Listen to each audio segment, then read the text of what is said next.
刺激道場 with ラ今年の審査終わるわけだけども、みんな知ってる通りな、今年一応世界大会があって、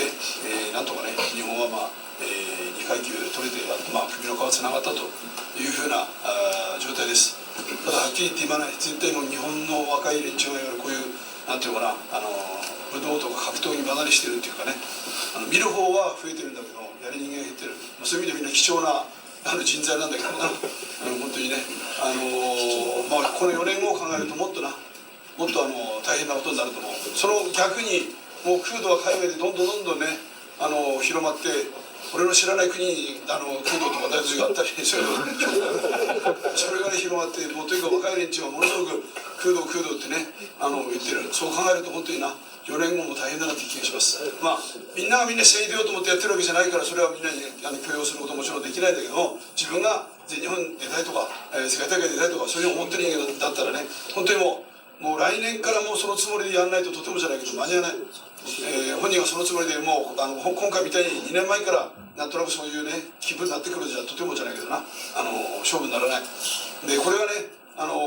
る意味で、やる一つのスポーツっていうのはスポーツなんだけども、国の力っていうのはさ、全てを含めて国の力なんだから、経済の力もそうだし、文化の力もそうだし、スポーツの力も武道の力もみんな含めてなんていうのかな、その国の力なんだよ。で俺はこの仕事やってるおかげで30何年前からずっと海外やっぱ行ってる。当時のその日本人に対する態度と今では本当に微妙に違ってきてる。昔はやっぱり日本人っていうのはすごいやっぱり侍だっていうふうに思われたっていうそういう部分があるな。日本人ってのは小さいけども何するか分かんないと、本気になったら何するか分かんない、日本人って強いんだよ。でそれがだんだんなんかね、そういう空気がはっきり言って薄れてきてる。で試合なんか行っても日本人勝ってもあんまり向こうの連中は今感激しなくなった。前は日本人勝ったらもう鬼の首取ったようにして喜んだんだけど、今は全然そうじゃない。でそれは単にただ一つの武道のことだけじゃないんだと。全てそういうことによってね、いわゆる一つのイメージってあるわけで、日本人ってのは武道すごい強いんだと。それがなんかいわゆる普通の仕事の場でも経済の場でもこれも日本人なんだというふうな意味で、それがもうなんていうのかな、相手が与えるその印象とかプレッシャーっていうのはあるはずなんだな。それはもうなんとなく日本人も結局昔から武道ってのはあるけども、もう要するに大したことないよと言ってことは全体にやっぱりそうなるってことだ。で特に今みんなも知ってる通り要するにいろんなそのアジアの中で日本って非常に今微妙な立場になってるな。でそれにつけてもやっぱり別にその腕力で戦うわけじゃないけども、日本人一人一人の気持ちが強くなかったらどんどんじりじり押されていくんだよ。でこれはね本当海外行った時に別に俺関係ないと言っても違うんだからな。実際に行った時にやっぱり日本人だっていうふうに見られるのと日本人かって見られるのと全然違うんだからな。それはもう実際にみんなピンと今来ないかもしれないけども、現実俺はそれを肌で感じてる。そういう意味では本当に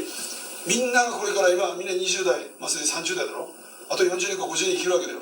俺はもう60に手届くから、あとせいぜい10年か20年頑張るみんなと思ってるんだけど、ある意味でいい時代に生きたなと思うけども、みんなあと40年50年あるんだからな。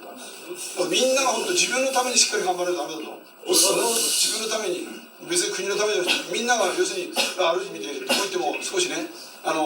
尊敬される目で見られたい。日本人って日本人ですかって言われるようになりたかったらみんな一人一人が頑張るしかないんだ。ただ単に言ってみればこの殴る蹴るなんてことは実際こんなことは世の中で使うことってまずないんだよ。ほとんど一緒に何回かあるかいっぱいあるやつがあるけどしんないけど普通はあんまりそういうのはないんだよな。だからただ殴る蹴るを覚えてるだけじゃないんだよ。みんなの気持ちとか精神力とか体力とかそういうのを試してんだよ。そのためにやってんだから。これはわかるな。直接別にこれで本当に直接結果することってまずないんだから、これいう練習を通じて自分の心身を鍛錬してんだ。分かった？そういう意味で本当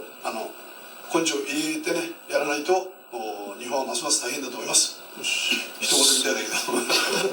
でも思わずみんな頑張ってやってください。思います。